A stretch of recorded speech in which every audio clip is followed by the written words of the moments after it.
My son locked me inside my own house. I heard the click of every single lock, his footsteps walking away, the engine of his car fading into the night. And I stood there, 82 years old, betrayed by my own blood. But Charles made a mistake, one that would cost him everything. Because that night, while he thought he had me under control, I went down the stairs. And what I found down there would change everything.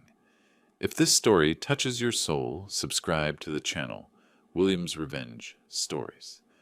Every day I share real stories of men like me who have lived through betrayals that can never be forgotten. Leave us a comment telling us where you are watching from. The sound was the first thing. A click. Dry. Mechanical. All the locks in the house activating at the same time. I was standing in the living room, still holding my dirty dinner plate, when I heard it. I froze, confused. Then came the second sound. The steps of my son walking away down the gravel driveway. The engine of his car starting up, and I ran to the door. I pushed it. Nothing. Blocked. Charles. I banged on the glass. Charles, what the hell? But the taillights of his Mercedes were already disappearing into the darkness, and I was left there with the palm of my hand still warm against the cold glass. My son had just locked me in my own house, like a dog. My name is Arthur Anderson. I am 82 years old. I founded Anderson Logistics 53 years ago with a single old truck and my two hands. Today it is one of the largest logistics networks in the South. I have survived economic crises, kidnappings, betrayals by partners, the death of my wife 6 months ago, but never did I imagine that my own son, my only blood, would do this. I tried the door again as if it had been a mistake, as if it would magically open. Nothing. I ran to the garage door, blocked. The kitchen door, the service door, all of them. The electronic panel next to each one blinked red. Red like blood, like betrayal. Charles, can you hear me? My voice sounded desperate, pathetic. I banged on the walls. I searched for my cell phone. I unlocked it. No signal. The bars showed 0. Impossible. There is always a signal here. I tried to call. No service. I called again. Nothing. I went to the landline in the kitchen. I picked up the receiver. Dead silence. Not even a dial tone. The line was cut. I stood there with the useless phone in my hand, and something broke inside me. It was not fear yet. It was something worse. It was disbelief. The feeling that the world you knew no longer exists, that the rules changed and no one told you. My son, my blood, locked me in. The house felt different, bigger. The walls seemed to move away. The ceiling seemed to rise. I walked through the living room. My steps echoed. Everything was the same furniture, the same paintings, the same crystal lamp that Grace chose 30 years ago. But everything felt strange, hostile. As if the house itself knew it was no longer my home. It was my prison. I sat in the armchair, Grace's chair, where she used to knit in the afternoons. I ran my hand over the worn fabric. It still smelled like her soft perfume. Lavender. I closed my eyes. Grace, what do I do? But Grace died 6 months ago. Sleeping. Peaceful. At 83 years old, and I was alone. Completely alone. With a son who had just become my jailer. How much time passed, I do not know. Half an hour. An hour. I was sitting in the dark when I heard something. A hum. It came from above. The cameras. The damn security cameras Charles installed a month ago. To take care of you. Dad. The red lights blinked in the corners of the ceiling. He was watching me. From wherever he was, my son was watching me. Like an experiment. Like an animal in a cage. I stood up. I looked directly at the nearest camera. Is this what you wanted, Charles? To see me suffer? My voice trembled. Why, what did I do to you? But cameras do not answer. They only observe. They only record. They only watch. Then came the rage. Hot. Explosive.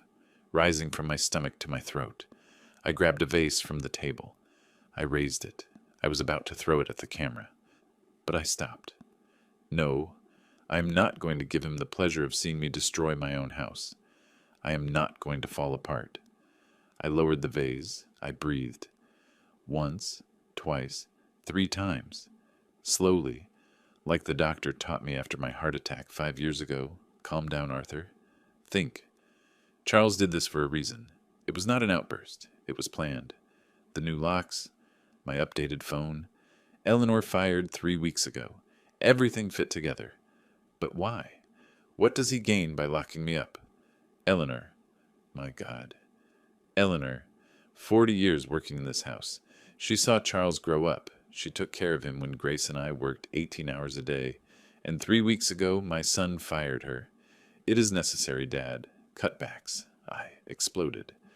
That woman is Family Charles. You cannot fire her like that. He looked at me with that new coldness he has. It is done, Dad. I signed the papers. Eleanor came to say goodbye. Crying, she hugged me. Mr. Arthur, she whispered, that boy has changed. He is not the child I raised. Be careful. I gave her extra money. I told her everything would be fine. Lies. I did not know that everything was about to explode either, that Charles was building my cage, and I let him. I walked to the window. Outside the night was calm, clear, the moon almost full. In the distance the city lights shined. Life went on. Cars drove on the highway. Families were having dinner. People laughed, loved, lived, and I was here, trapped, invisible, forgotten. I put my forehead against the glass. It was cold, very cold. Is this how it all ends, Arthur? After 82 years of fighting, building, sacrificing, locked up by your own son. Waiting for what? For him to come tomorrow, the day after. Never. No. No, sir. I do not give up like this. Not after everything I lived. Not after everything I survived. I stepped away from the window, and then I remembered. The basement. I had not been down there in 3 weeks, since before Charles started with all this. I turned my head toward the door. It is in the hallway next to the kitchen, an old wooden door that almost no one notices. Charles never went down there. Not as a child, not as an adult. It is dirty, he used to say. It smells like mold. Perfect. Because what is down there he does not know about. No one knows. Only Grace and I. And she is gone. I walked toward that door, slowly as if I were waking up from a nightmare or entering one. I still did not know which. I put my hand on the knob. It was freezing. I turned it. The door opened with a creak. The stairs descended into darkness. The smell rose immediately. Earth, old concrete, something metallic. I searched for the switch. The light flickered, a yellowish bulb hanging from a wire. It barely illuminated the first few steps. The rest was darkness. But I knew every inch of that basement. I built it, with my own hands, more than 40 years ago.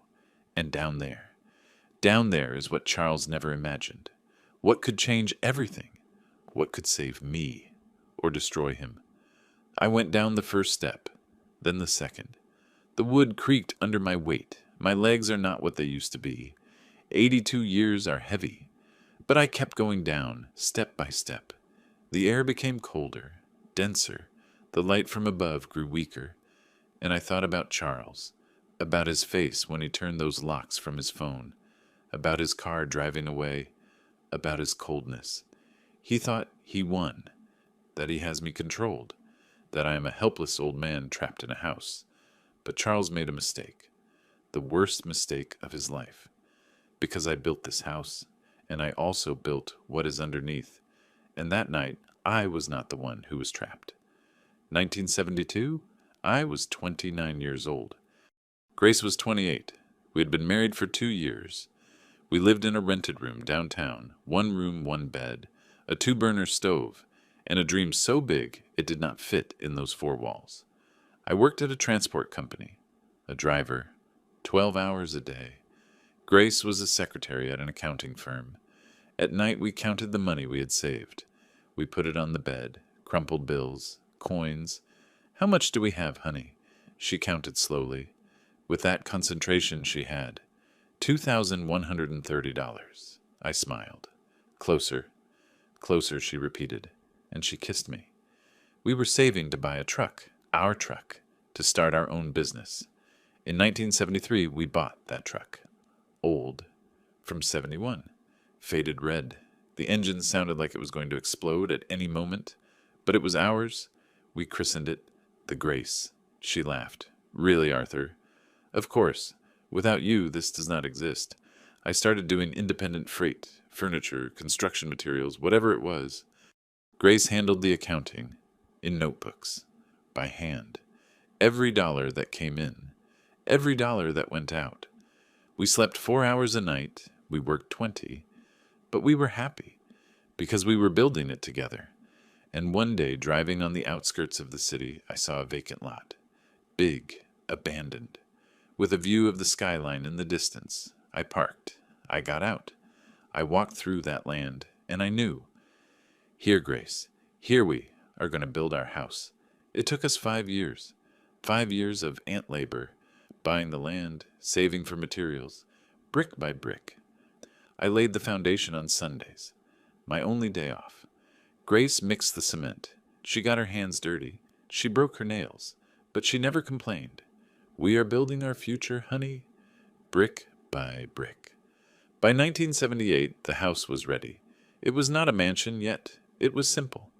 3 bedrooms, a kitchen, a bathroom, but it was ours. The day we moved in, Grace cried. We did it, Arthur. We did it, honey. That night we slept on the floor. We still did not have furniture, only an old mattress. But hugging there, looking at the ceiling I built, we were the richest people in the world. The 80s changed everything. My business exploded.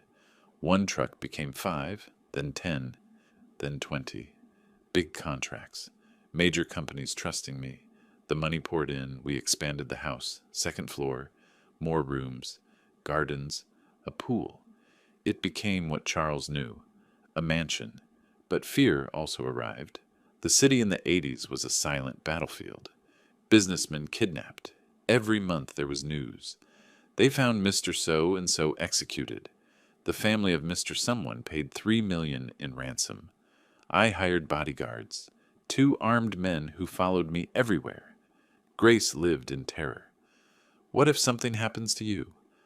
I could not answer her, because I was afraid too. For her, for Charles, who had already been born, for everything we had built. 1985 was the worst year. 2 businessmen friends of mine were kidnapped the same week. One returned after paying ransom. Traumatized, beaten, he was never the same again. The other was found on a highway, dead, with a bullet in his head. I went to the funeral. I saw the widow, the children, and that night, when I got home, Grace was waiting for me, sitting in the living room, with the lights off. I cannot take it any more, Arthur. Her voice was a whisper. I cannot keep living with this fear, waiting for the call, the news, the body. I hugged her. She was trembling. We need a plan, honey, a way out, just in case. What kind of way out? She looked at me with red eyes from crying. I took a deep breath. The idea had been growing in my head for weeks. A tunnel, an escape route. If they come for us, we disappear. Grace looked at me as if I were crazy. A tunnel, like in the movies, like in real life, honey. I have seen maps, blueprints. It is possible. She remained silent, thinking. Then she nodded.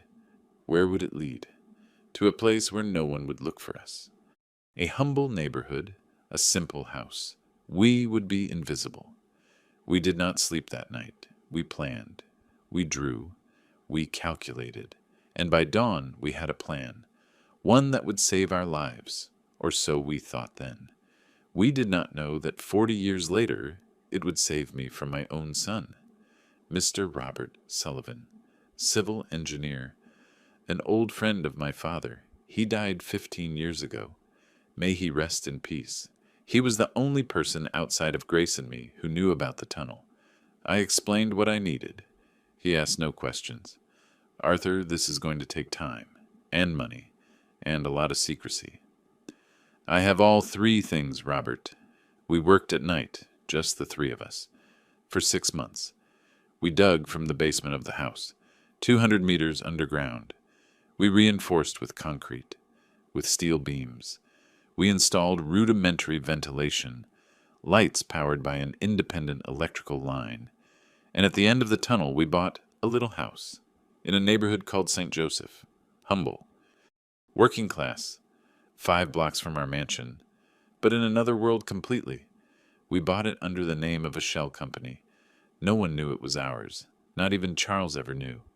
The little house was perfect for its purpose. Small, discreet. 2 bedrooms, a kitchen, a bathroom. Old furniture bought second-hand. Simple clothes stored in the closet. Cans of food in the pantry. Bottled water. Blankets. Everything necessary to disappear if we had to disappear. You never know when we are going to need it, Grace used to say. And she was right. Although thank God in the 80s we never had to use it. The kidnappings eventually decreased. The 90s arrived. Security improved. But Grace insisted. We have to keep it, Arthur, always ready. You never know. And I listened to her, as always. Every 2 months we went to the little house, sometimes every month. It was our secret ritual. I changed my elegant clothes for jeans and a simple shirt. Grace took off her jewelry. She tied back her hair. We looked like a common couple from the neighborhood. We went down to the basement. We opened the hidden door behind the old bookshelf. We walked through the tunnel with flashlights, 200 meters of silence and darkness, and we emerged in the little house. We spent hours there, cleaning, airing out, checking that everything worked, but also being us far from the weight of the company, from the responsibilities. We drank black coffee in cheap cups. We sat on the back porch. We watched the neighbors, children playing in the street, music from old radios. Simple life, real. Here we are, more ourselves, right, Arthur? Yes, honey. Here we are, just Arthur and Grace, without last names, without a company, without fear. The years passed. Charles grew up. He graduated. He entered the company. He became financial director. Brilliant with numbers, cold with people. Grace and I got old, but we never stopped going to the little house. Even when there was no longer any real danger, even when the tunnel seemed unnecessary, we kept going, because it was our emotional refuge, our shared secret, and Grace always said the same thing. Someday it will be useful, Arthur. I can feel it. Dangers change shape, but they always return. I laughed. Honey, it is not necessary any more. The world changed. She looked at me seriously, with that quiet wisdom she had. The world never changes that much, Arthur. It only changes its mask. She was right. As always. As with everything. 6 months ago, Grace died, sleeping, peaceful, just as she wanted. 83 years well lived. The funeral was massive. The whole company, partners, friends. Charles received condolences with a serious face, firm handshakes, professional gaze, not a single tear. Eleanor hugged me and cried more than I did, and when everyone left, I stayed looking at her grave. Grace, my love, what do I do now without you? The wind moved the flowers, and I swear I heard her voice. Keep everything ready, Arthur. Always. And I did. A month ago I went to the little house. For the last time, I thought then. I cleaned. I checked. I changed the batteries in the flashlights. I verified the bottled water. Everything worked. And when I closed the door to leave, I felt that strange feeling, as if Grace were whispering from the other side. It is going to be useful, honey. Soon. Now standing in this basement with my son having locked me upstairs, I understand. Grace always knew. Dangers return. Only this time the danger has my blood, and my last name. Grace's funeral was on a Tuesday. Gray sky, threat of rain that never came. I was standing in front of the closed casket. She looked so peaceful when I found her that morning, as if she were simply sleeping, and people filed past, handshakes, hugs. We are very sorry, Mr. Anderson. Charles was by my side. Impeccable black suit, tie perfectly knotted. He received condolences as if it were a business meeting. Firm, controlled, without a tear. I could not stop shaking. Eleanor had to hold me when I almost fell. But Charles. Charles checked his watch, discreetly, as if he were in a hurry, as if his mother's funeral were a procedure. When it ended, he put his hand on my shoulder. "Stay calm, Dad. I will take care of everything." And he left. He had urgent matters. Eleanor stayed. She took me home. She made me tea. She sat with me in silence. My son did not return that night. The first weeks after the funeral were confusing. I floated in a fog of pain. I could not sleep in our bed. I slept in the armchair in the living room, staring at the ceiling, waiting to hear her steps or voice. "Arthur, come to sleep." But there was nothing, only silence, and in that silence Charles moved. He arrived at the house with briefcases full of documents. "Dad, I need you to sign this. Contract renewals." He put them in front of me. I looked at the papers without really understanding what they said. The letters moved. "What is it exactly?" "Dad, it is routine. Trust me, I studied for this, and I signed. Once, twice, 10 times. He took the papers away. "Thanks, Dad. Now rest." And he left. I stayed there with the pen in my hand, feeling that something was not right, but I could not think. The pain for Grace filled everything. A month after the funeral, Charles arrived with different papers. "Dad, I need you to sign these powers of attorney. It is to speed up decisions in the company while you recover." I looked up. "Powers of attorney? Yes. So I can sign in your name. Temporarily, so I do not bother you every time there is something urgent." Something in my stomach churned. "I do not know, Charles. That is a lot of power." He sighed. "Impatient. Dad, Mom died a month ago. You are not well. The company needs quick decisions. Do you trust me or not?" He looked straight at me. With those eyes that used to be warm, now they were. What? Cold. Calculating. "Of course I trust you, son. Then sign." And I signed. He smiled. He put the papers away quickly. "Perfect.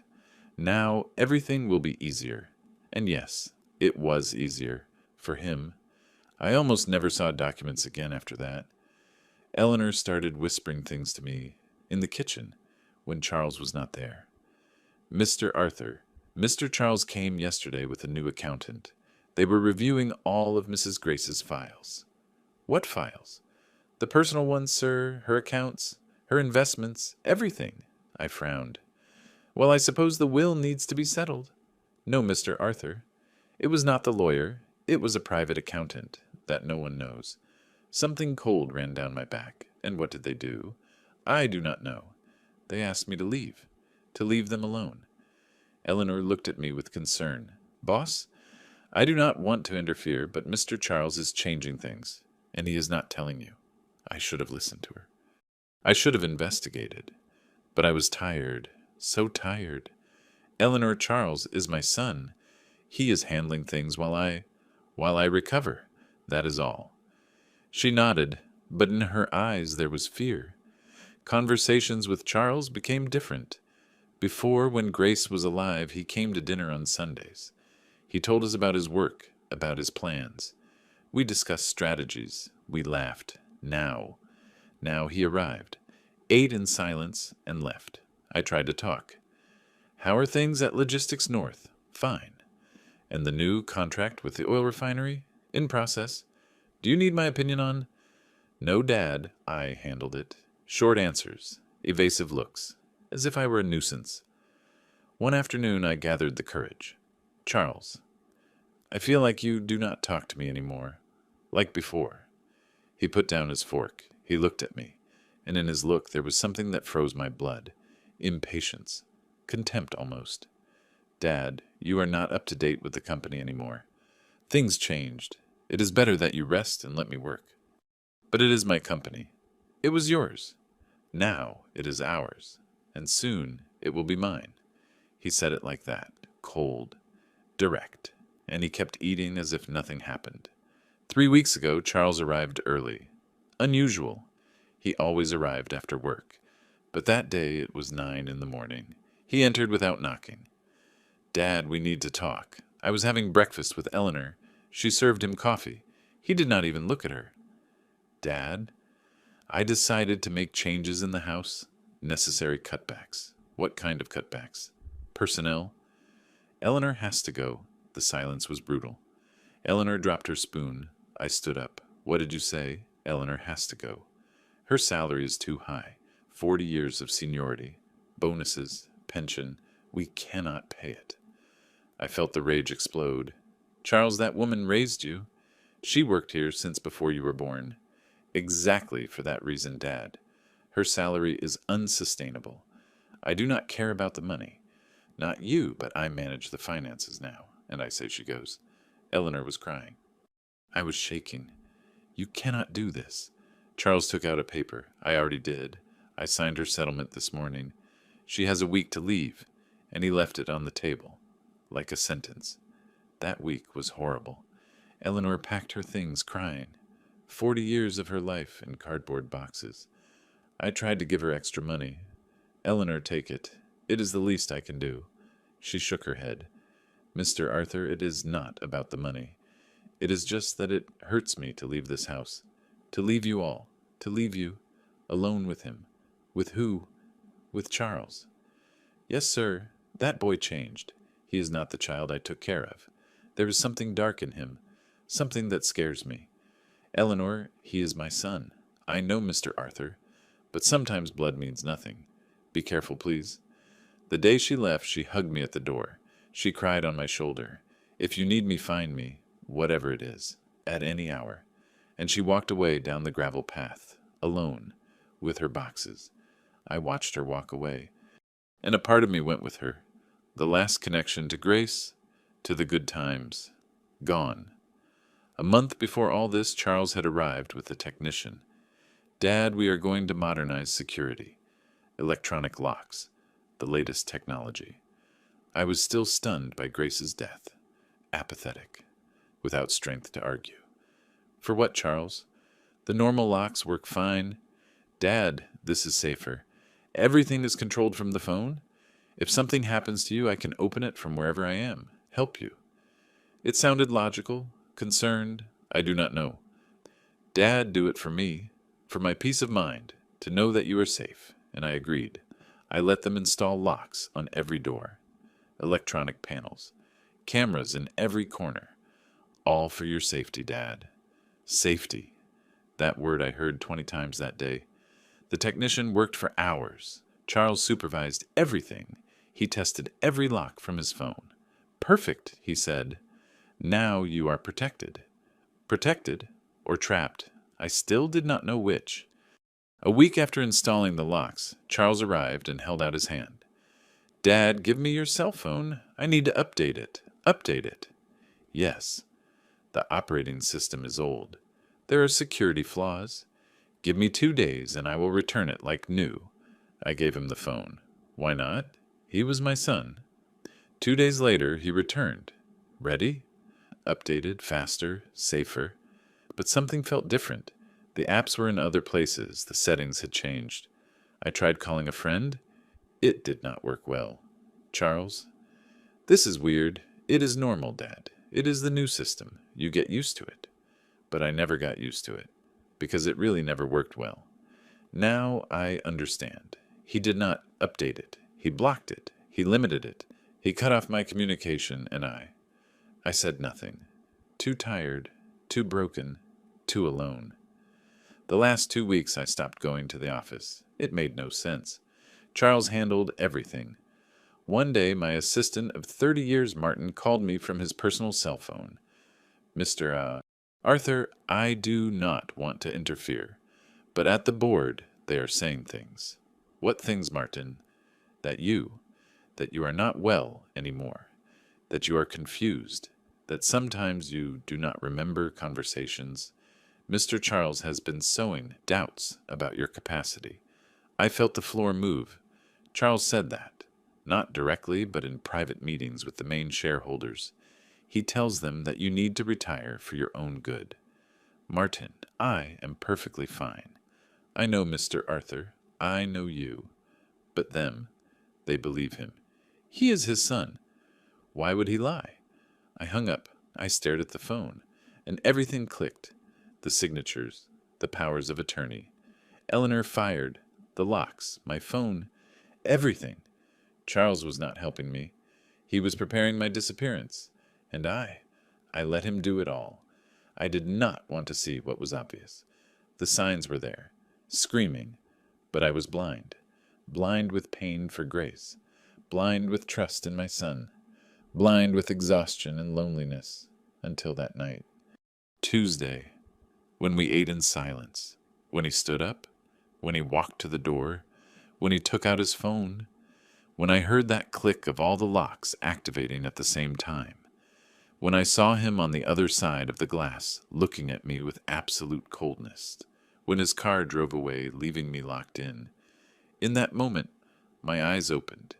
Everything made horrible and perfect sense, and I knew my son was not protecting me. He was eliminating me, and I had signed my own death sentence.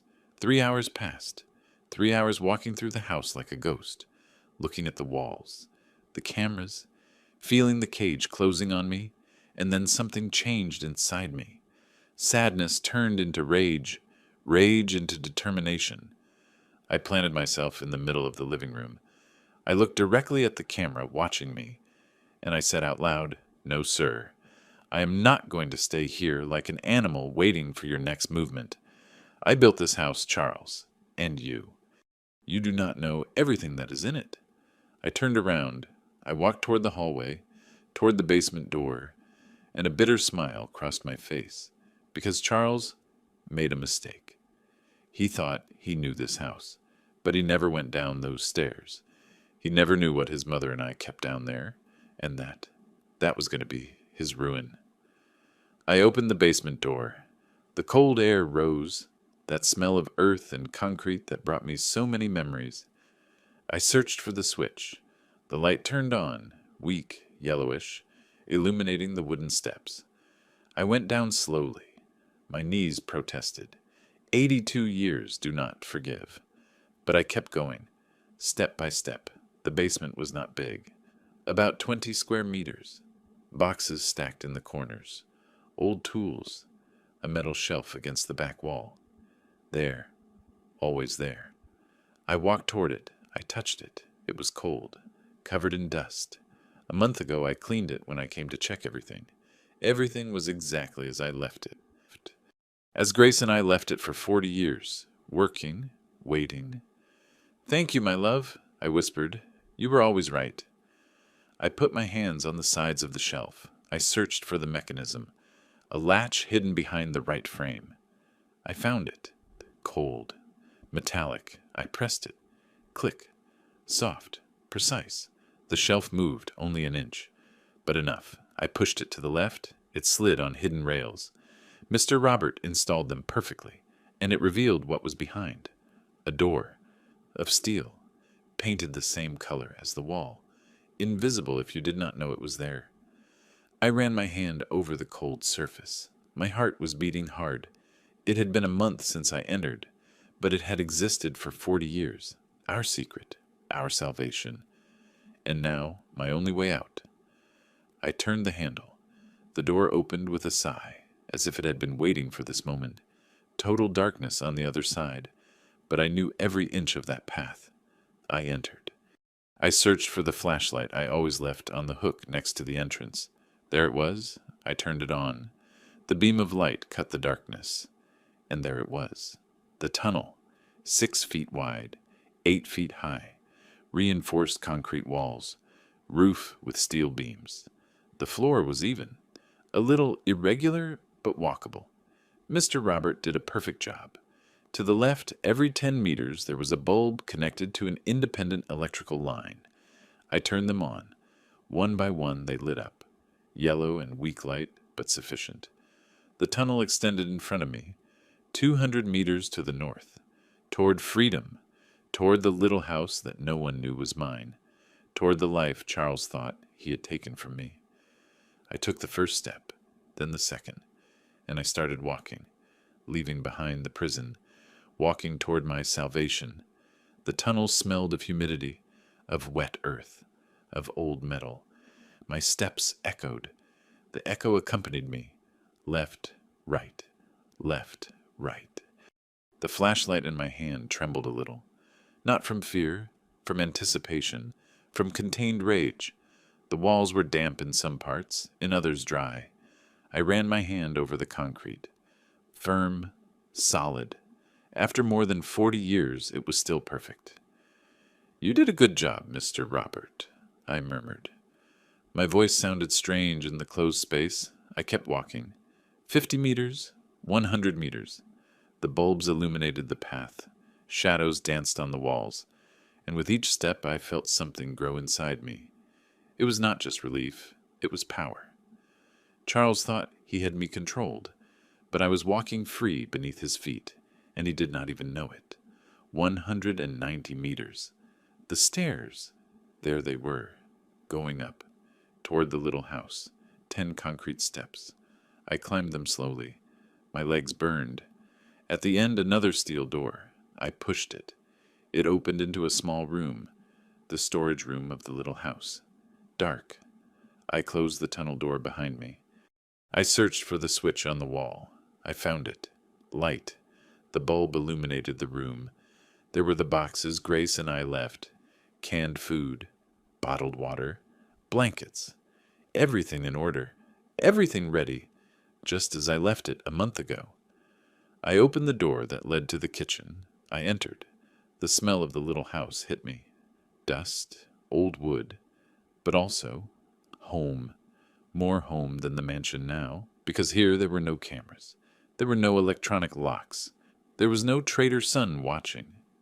Here, I was free. I went to the bedroom. I opened the closet. There were the clothes we kept. Old blue jeans, plaid cotton shirts, worn shoes. I took off the silk pajamas I was wearing. I put on the pants, the shirt, the shoes. I looked at myself in the small cracked mirror hanging on the door. I did not recognize myself. It was not Mr. Arthur Anderson, owner of Anderson Logistics. It was just a common old man, a man from the neighborhood, someone invisible, perfect. I combed my hair with my hands. I washed my face in the bathroom with cold water. The mirror returned my gaze, and I smiled. For the first time in weeks. A real smile. Because Charles thought he had me locked in the mansion. But I was here, 5 blocks away. Free, and he had no idea. I opened the front door of the little house, slowly. The night air entered, fresh, clean. It smelled of food, of wood smoke, of life. I stepped out onto the small porch. The street was quiet. It was almost 11 at night. Some lights on in the neighboring houses. A dog barking in the distance. Country music coming from a radio. Normal, daily, beautiful. I took a step, then another. I went down the 3 steps of the porch. I stepped on the dirt street, and I breathed, deep. The air filled my lungs, so different from the stale air of the mansion prison. This air tasted like freedom. I walked to the corner. I looked south, toward where my house was. I could see the lights in the distance. Only 5 blocks away, Charles was there, or maybe not. Maybe he was in his apartment, checking the cameras, watching me sleep, not knowing the bed was empty, that I was here, free, mocking him. A laugh escaped me, bitter, victorious. I stood there on that humble street, an 82-year-old man dressed like any neighbor, invisible, forgotten, free. And the irony hit me with brutal force. Charles locked me up to control me, to isolate me, to destroy me slowly.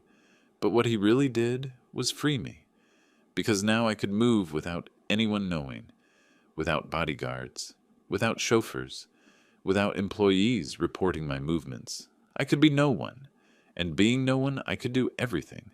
I could investigate, discover, understand what the hell my son was plotting, why he locked me up, what he planned to do with me, and how how I was going to stop him, because I was not going to sit waiting for my fate. No, sir. If Charles wanted war, war there would be, but one that he never saw coming. I returned to the little house. It was almost 2 in the morning.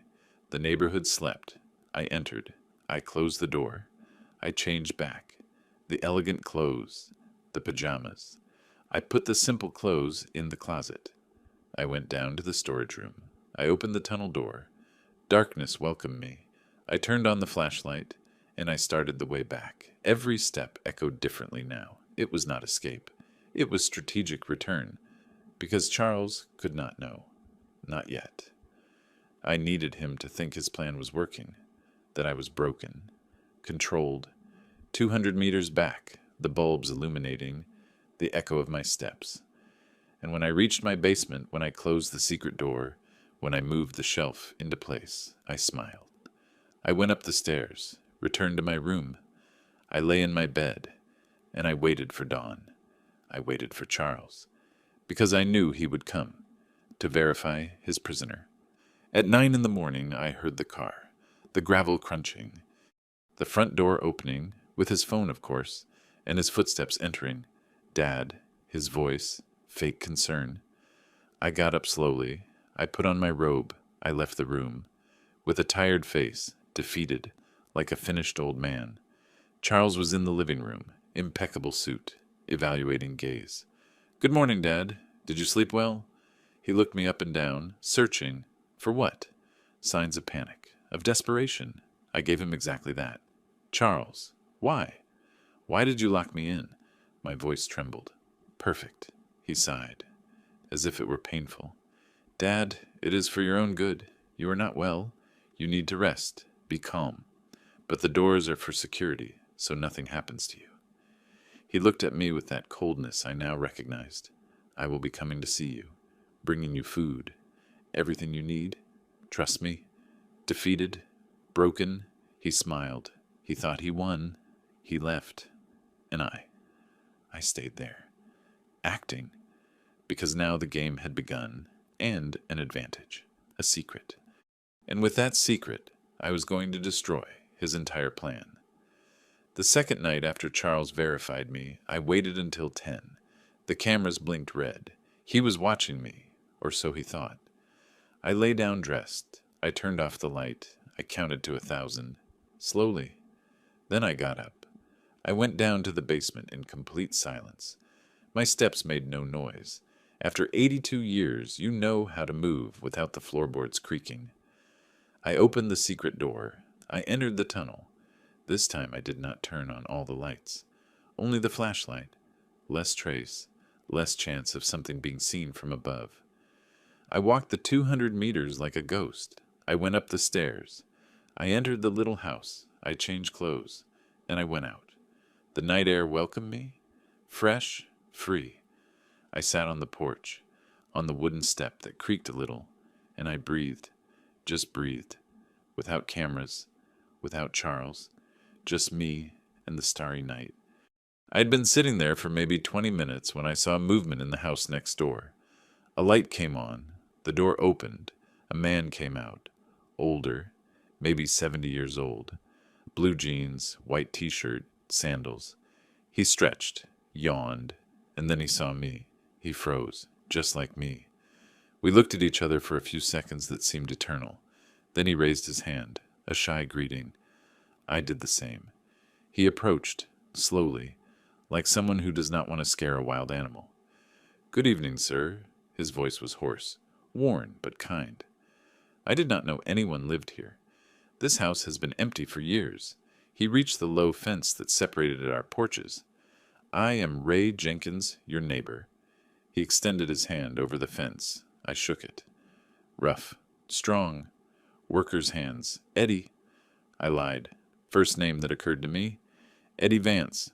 Ray smiled, teeth a little crooked, but the smile was genuine. "Real. Just moved in, Mr. Eddie." I nodded, something like that, looking for peace. Getting away from the noise. It was not a lie, just not the whole truth. "Ah, well, here you found the right place. This neighborhood is quiet, People work, come home, do not mess with anyone. He scratched his head. Do you live alone? Yes, alone. The word came out sadder than I expected. Ray nodded, as if he understood. Me too. My wife died 3 years ago. The boys went north. They left me the house and nothing else. There was silence. But it was not awkward. It was shared. Two old men alone in the night. Do you like coffee, Mr. Eddy? He asked suddenly. Very much. Then tomorrow at 7 I expect you. I am an early riser, and I make the best pot coffee you will ever taste. I smiled. I will be there, Mr. Ray. That night I slept in the little house for the first time in years, in the simple bed with sheets that smelled musty. But I slept deeply, without nightmares, without waking up every hour thinking about Charles. When I opened my eyes, the sun came through the window without curtains. It was 6:30. I got up. I washed in the small bathroom. The mirror showed me a different old man, not the businessman, not the prisoner, just a man. I dressed in the simple clothes, and at 7 sharp I knocked on Ray's door. He opened smiling, punctual. I like it. His house was small, clean, photos on the walls.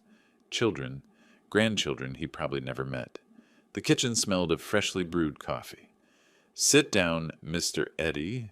He pointed to a wooden chair next to a small table. I sat down. He poured 2 cups, black coffee, steaming. I took a sip, and God, it was good. Real, honest, like everything in that place. Ray sat in front of me. And what brought you here, Mr. Eddy? If it is not indiscreet. I thought about lying to him, inventing a complete story, but there was something in his eyes, something sincere that disarmed me. Family problems, I said finally. Half-truth. My son and I do not get along well. Ray nodded.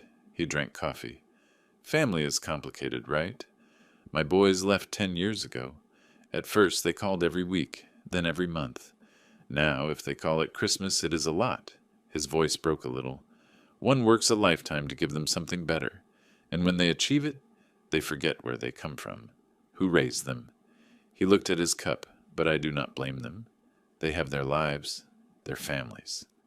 I am just the old man left behind. I understood perfectly, because I was also the old man left behind.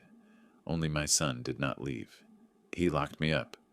Mornings with Ray became my routine. I arrived at 7. Pot coffee. Conversations about everything and nothing. He told me about his job as a mechanic.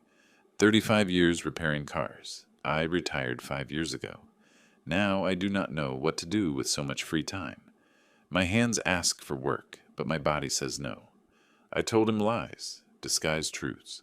I told him I had been an accountant, that I worked my whole life in numbers, that I lost my wife recently.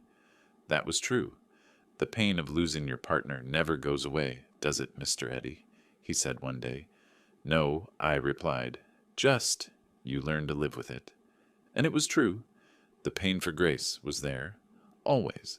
But with Ray sitting in his humble kitchen drinking cheap coffee, it hurt less. Because someone understood.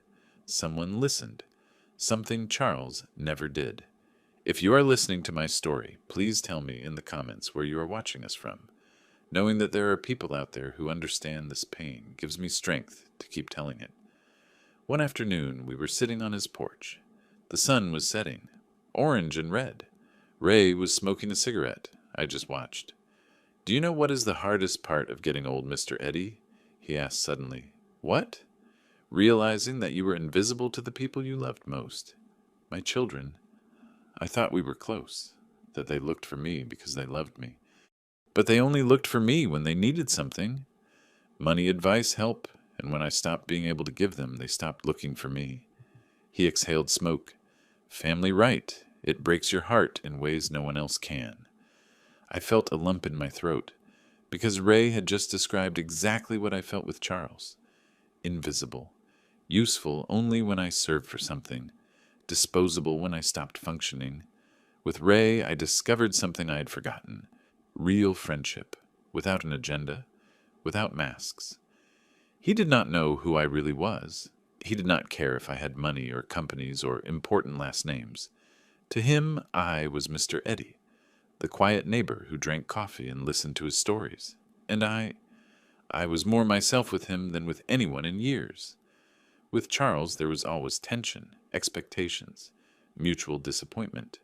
With partners, there was business, interests, professional masks.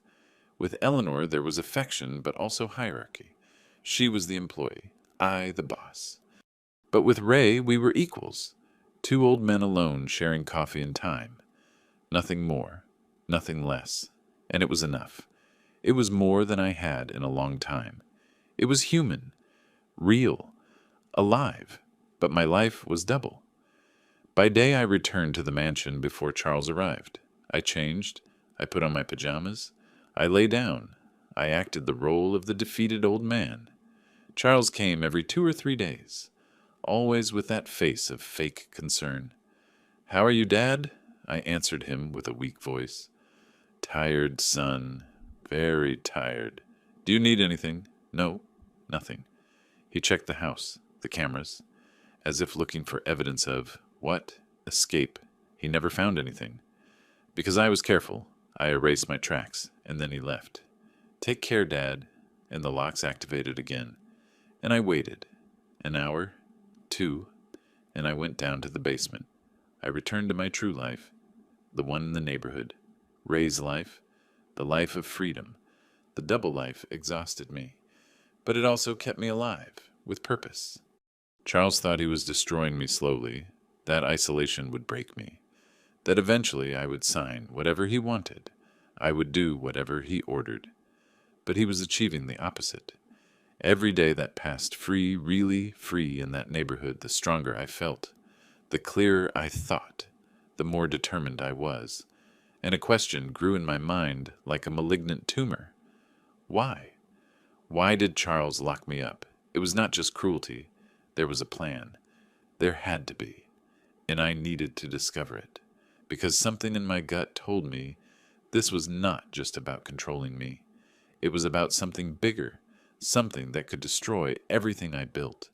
And I was not going to allow it. Not without fighting. Not without understanding first. What the hell was happening? One night, Ray asked me something that froze me. "Mr. Eddy, are you running from something?" I looked at him, surprised. "Why do you say that?" "Because I see it in your eyes. The same fear I saw in the mirror when my children stopped calling, as if you were waiting for something bad to happen, or that it already happened." I swallowed saliva. "I am not running, Mr. Ray. I am looking for answers." "To what?" "To why the family one loves is sometimes the one that hurts you the most." He nodded. He understood. He asked no more questions. He just put his hand on my shoulder. And that simple gesture, that human contact, without expectations, almost made me cry. Because it was something Charles never gave me. Humanity. And I was not there just for freedom. I was starting to wonder why Charles locked me up.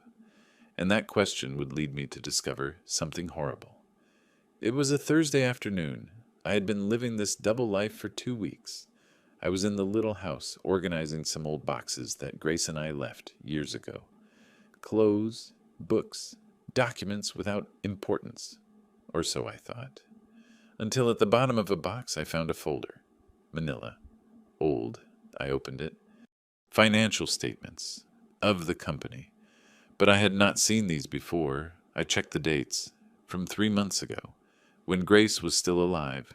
When I still went to the office regularly. I started reading. The numbers swam in front of my eyes at first, but then they began to take shape. Transfers, large ones, to a company called A&B Consultants. I'd never heard that name. I looked for more papers, more transfers, hundreds of thousands of dollars. Some months, millions. How did this get here? And then I remembered. Charles was at the mansion months ago, with papers. Maybe he left this by mistake. Or maybe Grace kept it, knowing that something was not right. My hands were shaking while I reviewed every page. The numbers did not add up. Consulting services I never authorized. Contracts I did not recognize. Recurring payments to this shell company. A&B Consultants. What the hell was it? I looked for more. In another box, I found more documents, these more recent, from a month ago, after Grace's death. The transfers had increased, double, triple, as if someone had accelerated the theft, knowing that no one was watching. And then I saw something that froze my blood, a signature on a service contract. The signature said, "Approved by Charles Anderson, Belgrave Financial Director." My son, my own blood. He was diverting money from the company. And I had signed powers of attorney, giving him total authority. I myself opened the door for him to rob me. That night I could not sleep. I tossed and turned in the bed of the little house, looking at the ceiling, the wooden beams, the cobwebs in the corners, and I thought, if Charles is stealing, locking me up makes sense. While I am isolated, he has total control. No one questions him. No one checks his movements. But I needed more proof. I needed to understand how deep this went. The next day I made a decision. I was going to go to the offices. Not as Mr. Arthur Anderson, as Mr. Eddie Vance. The invisible neighbor, the old man no one notices. I dressed in the simplest clothes I had, worn blue jeans, faded plaid shirt, old baseball cap I found in a drawer. I looked in the mirror, unrecognizable, perfect. I left the little house. I took the bus. I had not been on one for decades. And I headed downtown, to my company, to see what the hell my son was doing. The Anderson Logistics building rose in front of me. 20 floors of glass and steel. I built it.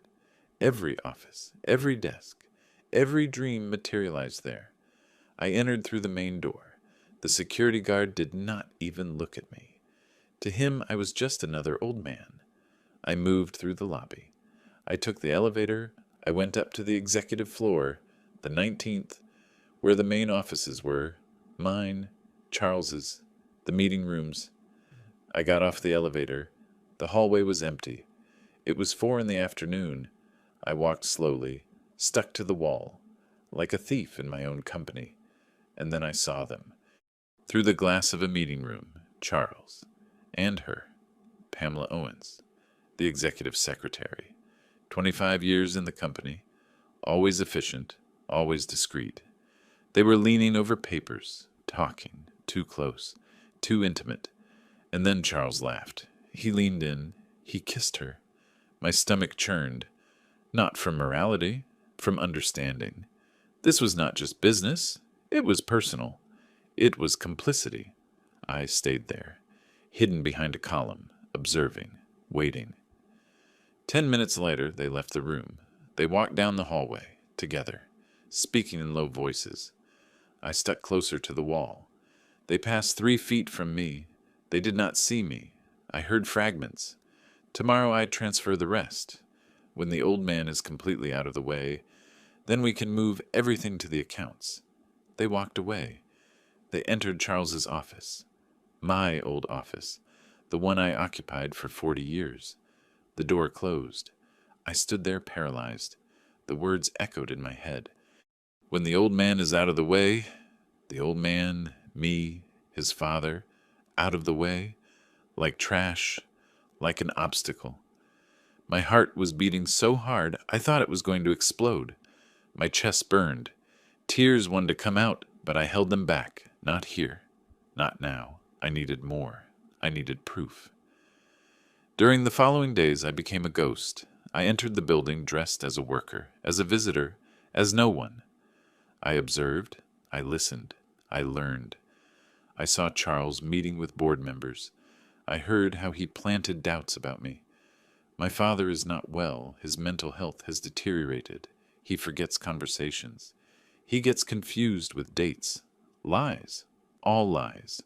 But said with such conviction that people believed him. Why not? He was his son. Why would he lie about his own father?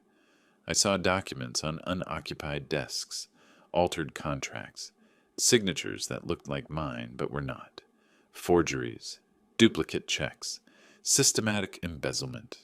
Charles was not stealing impulsively. This was planned. Structured.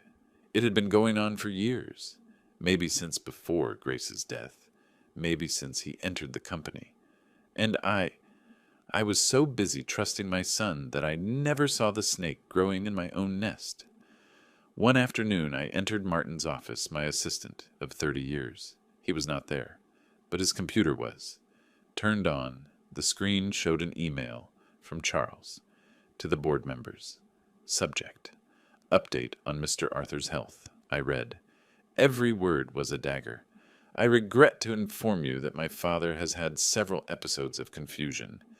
His personal doctor, a lie I did not have. A new personal doctor recommends that he retire completely from operations. For the good of the company and for his own safety, I propose that I temporarily assume the executive presidency until the situation is resolved. Until he dies, he meant. Until he disappears. Until he signs everything over to his name and stops being a problem. My hands were shaking. I wanted to scream. Destroy the screen. But I held back. I took photos with a disposable phone I bought. Evidence? I needed evidence. It was not enough to know. I needed to prove. I investigated A&B Consultants. It was not difficult. With my old computer in the little house. Slow internet, but functional. I searched public records. The company was registered 3 years ago. Owners, Charles Anderson Belgrave and Pamela Owens. There it was, black on white. My son and the secretary. Partners. They created a shell company to divert funds from my company to their pocket. Millions. Over 3 years. How did I not see it? Because I trusted. Because he was my son. Because I never thought blood could betray like that. I searched more. I found bank accounts. Properties bought in the name of the shell company. An apartment in the upscale district. A house in the countryside. All paid with stolen money. My money. The sweat of 50 years of work. Converted into luxuries for my traitor son and his lover. But the worst came later. I found a document in the medical files Charles had presented to the board. A psychiatric diagnosis. It said I suffered from severe cognitive deterioration with episodes of paranoia and persecutory delusions. Signed by a certain Dr. Hector Fuentes. I'd never heard that name. I never visited that doctor. It was fake. All fake. Charles invented a medical diagnosis to justify my forced retirement, so that when he locked me up, as he eventually planned to make permanent, no one would ask questions. Poor Mr. Arthur lost his mind. How lucky that Charles is taking care of him. What a perfect lie. What absolute betrayal.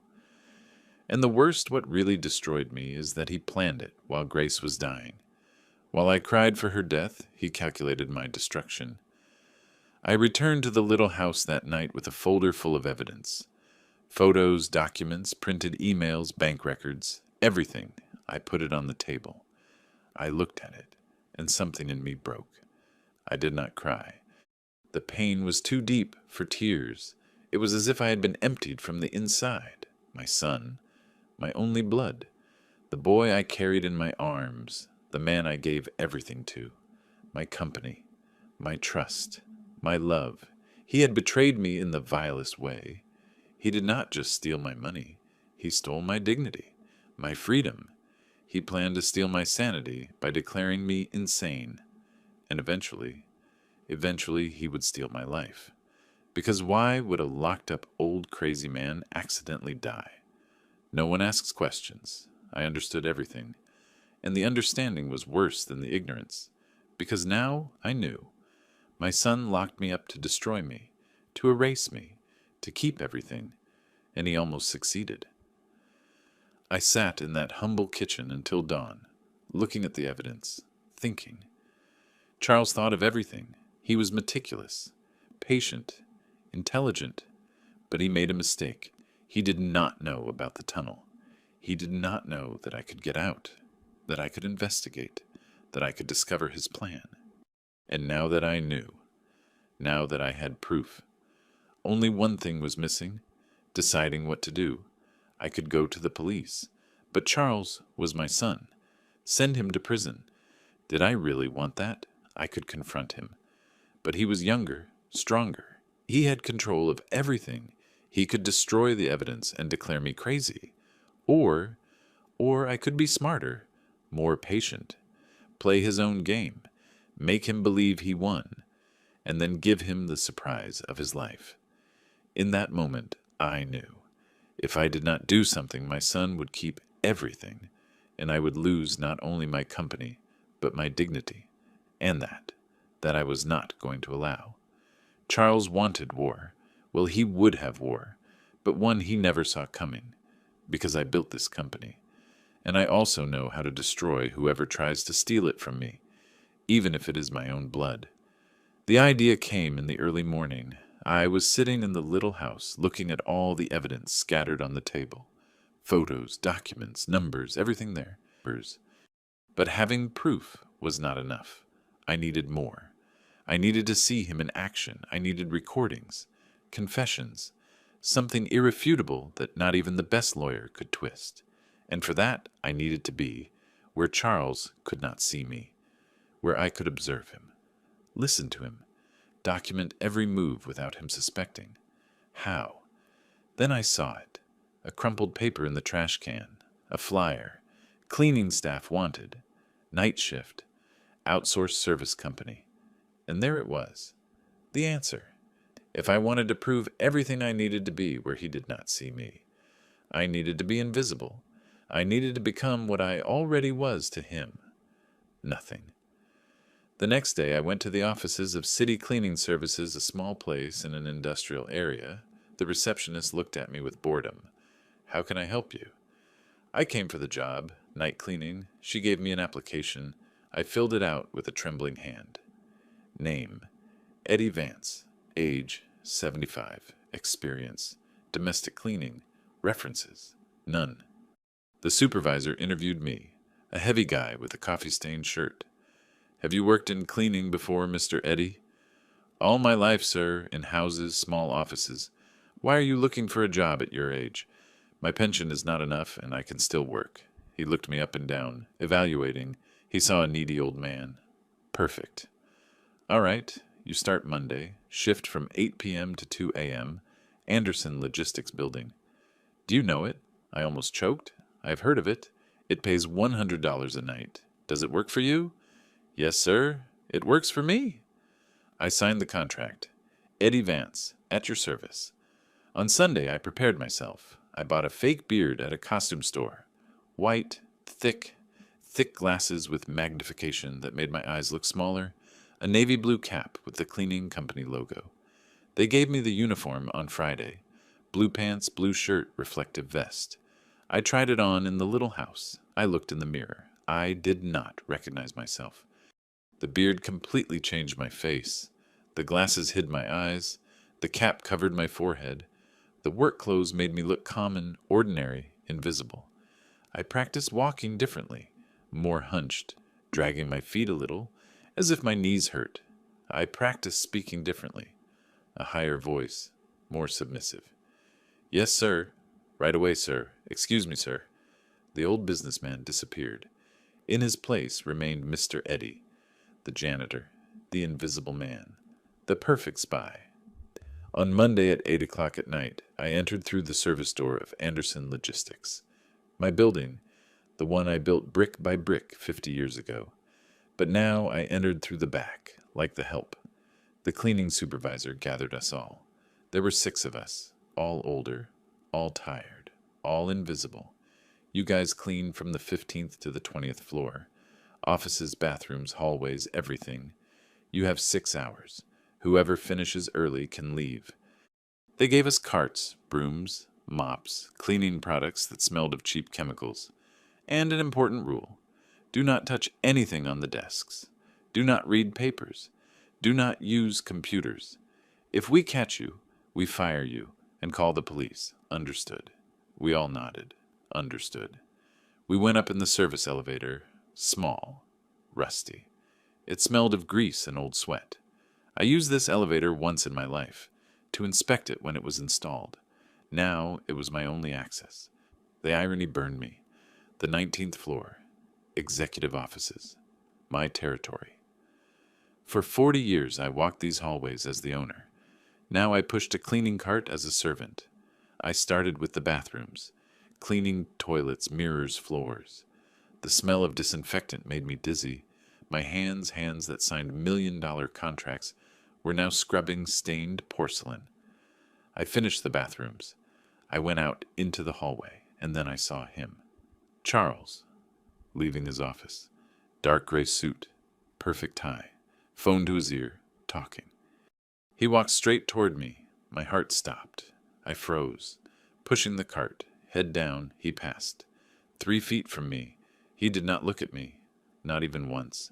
He kept talking on the phone. Yes, the old man thing is under control. Tomorrow I present the medical report to the board. He walked past. He went down the stairs, disappeared, and I stood there, paralyzed, my own son, 3 feet away, and he did not see me. To him, I was nothing, less than nothing. An old janitor pushing a cart, invisible. That is how he saw me, as nothing. The pain was physical, as if I had been punched in the chest.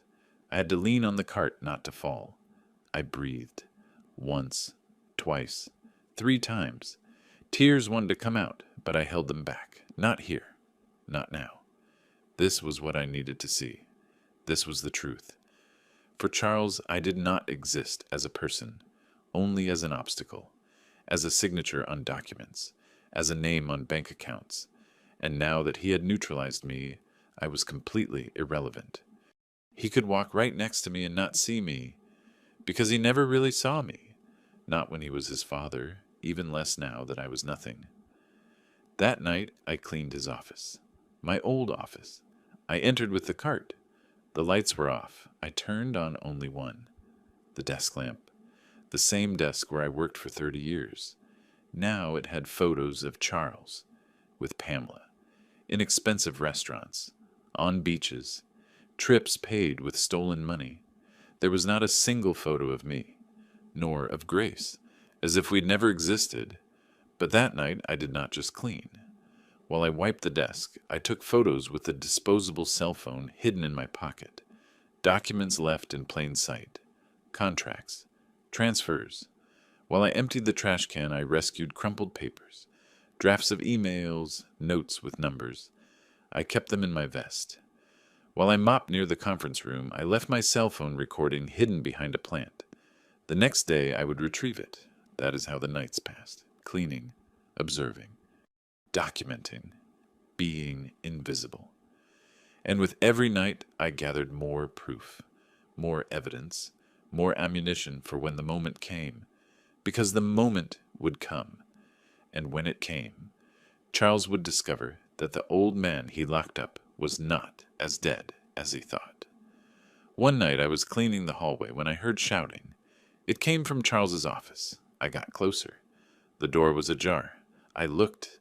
Charles was standing in front of a young employee, Martin Jr., the son of my assistant Martin, 25 years old, recent graduate. Charles had him cornered against the desk. "Is this what I pay you for?" "To bring me garbage." He threw some papers on the floor. "Pick them up and do it again, right this time." The boy bent down.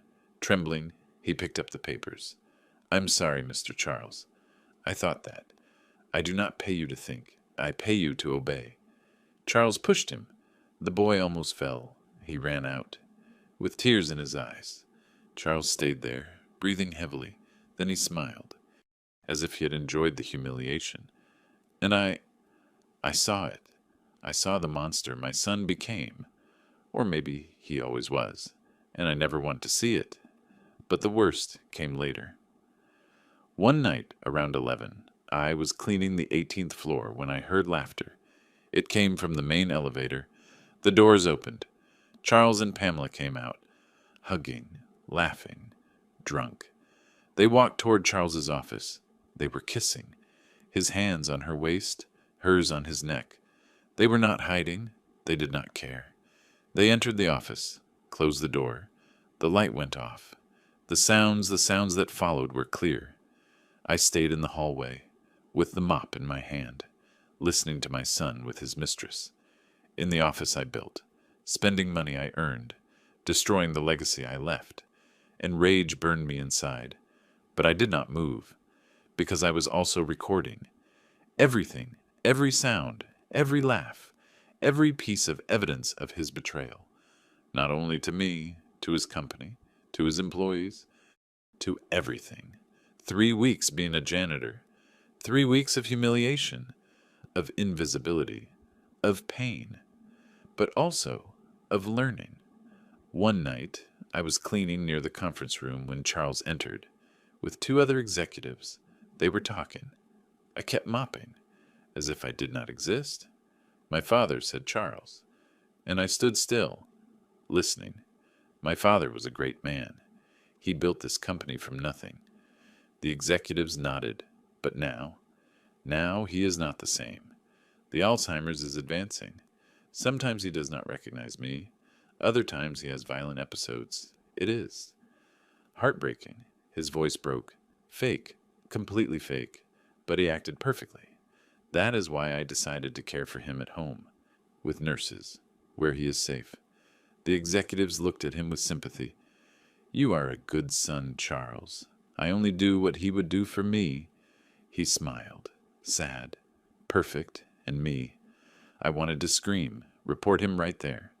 But I held back, because this moment of fake nostalgia was just that, acting. Preparation for when he would declare me legally incompetent and take everything. But his acting also gave me something, certainty, that there was no hope, that my son was lost, and that what I had to do without mercy. And then the day arrived. Friday, extraordinary shareholders meeting. The summons said, urgent decisions regarding the future of the company. I knew what it meant. Charles would present my incapacity. He would ask for total control, and the shareholders, convinced by weeks of lies, would give it to him. That day I entered the building at 7 in the evening, before the normal time. The uniform on, the beard, the glasses, the cleaning cart ready. But in the cart, hidden under rags and cleaning products, were all my proofs, documents, flash drives with recordings, photos, everything. I went up to the 19th floor. The meeting was at 8. I entered the empty conference room.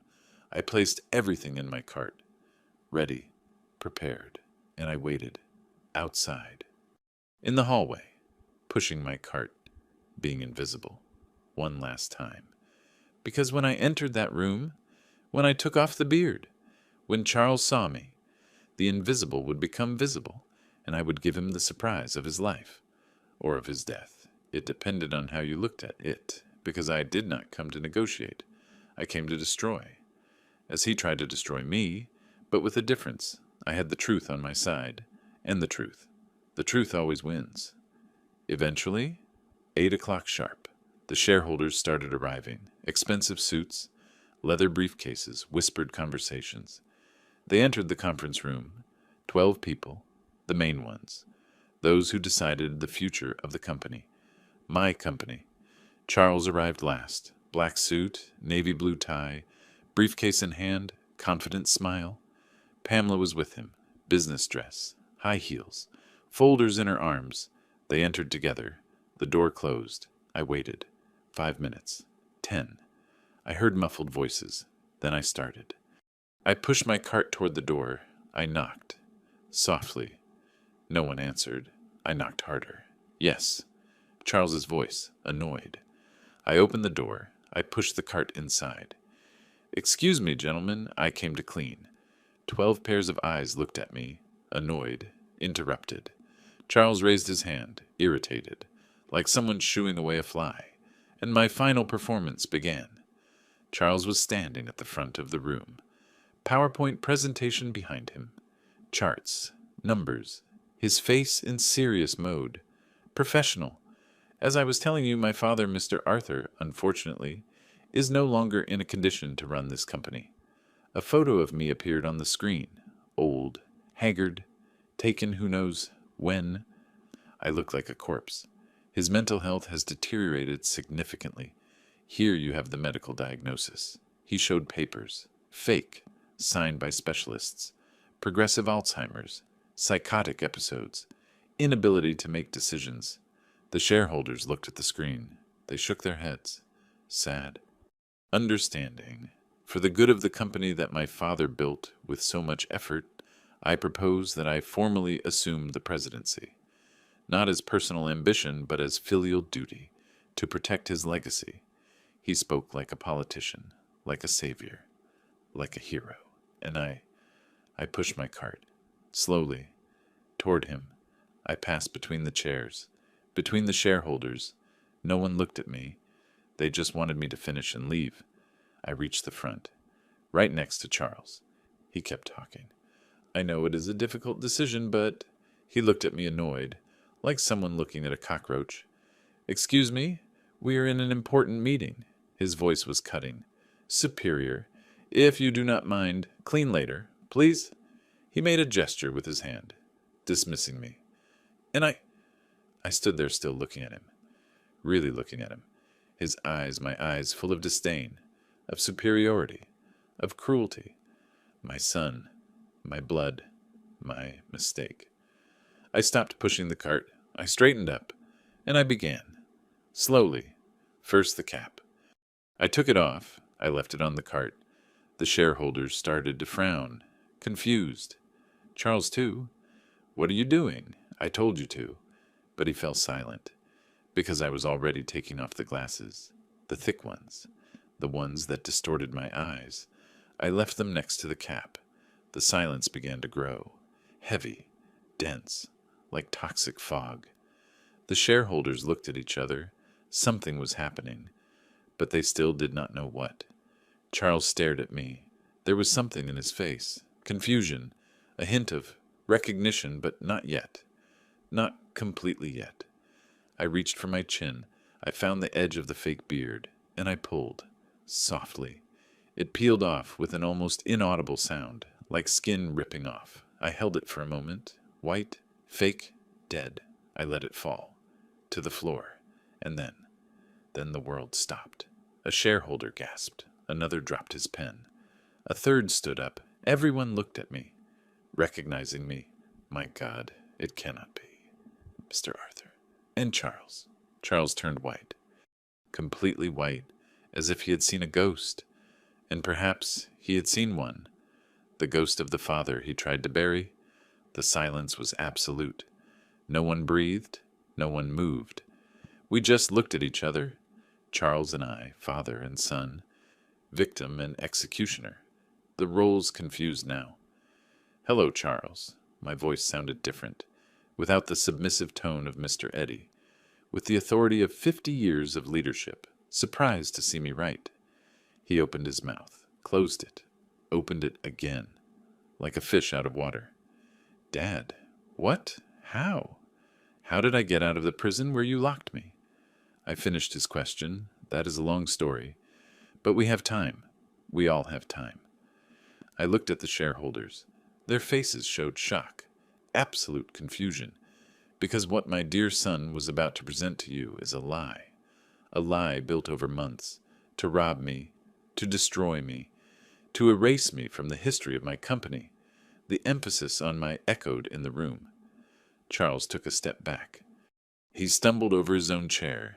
You thought you could lock me up, right, son? I took a step toward him. He took another back, that you had me controlled, like an old dog that is no longer useful, that no longer has teeth, that just waits for death. Another step. You installed locks in my house. You blocked my phone. You fired the woman who raised you. You isolated me. You watched me. You erased me. My voice rose, every word a hammer. And while I was locked up, you were here. Stealing, lying, forging documents, creating shell companies, diverting millions, the shareholders murmured. Charles shook his head. No, Dad, I did not. You did not. What, Charles? You did not lock me up. You did not rob me. You did not invent that I am crazy to keep everything. I turned toward the cart, because I have proof. All the proof, and I started taking things out. First, the documents. I threw them on the long table. They landed with dull thuds. Here are the transfers to A&B Consultants, your shell company. I took out more papers, more evidence, filling the table, fraudulent contracts, forged signatures, my signature, by the way, duplicate checks, systematic embezzlement for 3 years, 3 years, Charles, my voice thundered. You started stealing from me since before your mother died. Do you know that? While she was dying, you calculated how much you could steal when I was alone. I took out a flash drive. I put it in the center. Here are the recordings of you and Pamela planning laughing in my office, using stolen money for your trips, your apartments, your luxuries. Pamela stifled a scream. She stood up, tried to leave, but a shareholder blocked the door. Sit down, he ordered. She sat down, trembling. Charles remained standing, immobile, in shock, and this. I took out the last document, the fake one. This is my medical diagnosis, signed by a doctor who does not exist, saying that I have Alzheimer's, that I am crazy, that I am dangerous. I held it up high, all fake, every word, every signature, every seal. I tore it, in two, in four, in pieces. I threw them into the air. They fell like confetti of lies. Charles finally found his voice. Dad, I had to do it. You had to. I exploded. You had to lock me up like an animal. You had to rob me. You had to invent that I'm crazy. I got closer. Face to face. I could see the sweat on his forehead, the panic in his eyes. Do you know what is the worst part, Charles? It is not that you stole the money. Money is just paper. It is won. It is lost. I do not care. My voice lowered. More dangerous. More true. The worst is that you locked me up. That you erased me. That you treated me like trash that needs to be hidden. As if the 82 years of my life were worth nothing. As if I, your father, the man who gave you everything, was less than nothing. Tears burned me, but I did not let them fall. That has no price. That is not forgiven. Never. Dad, I can explain. His voice trembled. I had debts. The company needed debts. I laughed, bitterly. Of what, Charles? Of your apartment in the upscale district. Of your country house. Of your trips with your mistress. I pointed at Pamela. She was crying. Do not speak to me of necessity when you were swimming in luxuries paid with my sweat. He tried to speak again. Dad, it is not what it seems. Then tell me, son. Explain to me. Explain to everyone. I extended my arms, pointing to the shareholders. Explain to us how it is not what it seems. How the millions diverted are an accounting error. How locking me up was for my safety.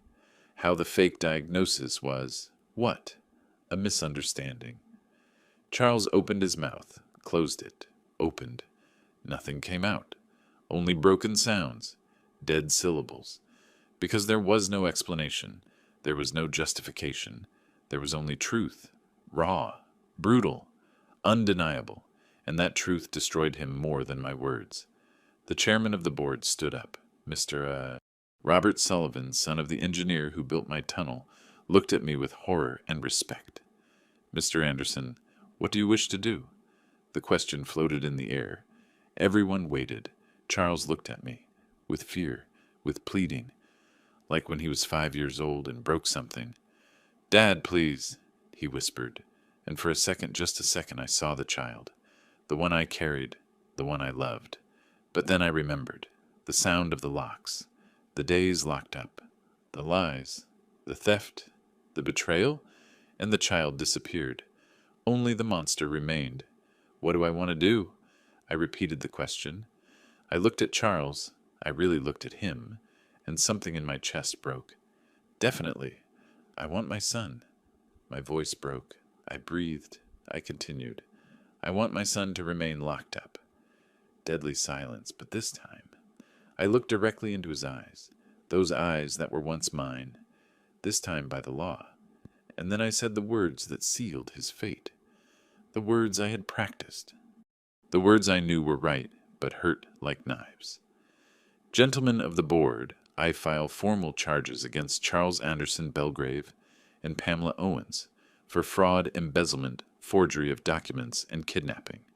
The word fell like a bomb. Kidnapping. Because that is what it was. He locked me up against my will. He deprived me of freedom. For days. With premeditation. I request that the authorities be called, that all accounts related to A&B Consultants be frozen, that a full audit be initiated, and that both be handed over to justice." Mr. Robert nodded. He took out his phone.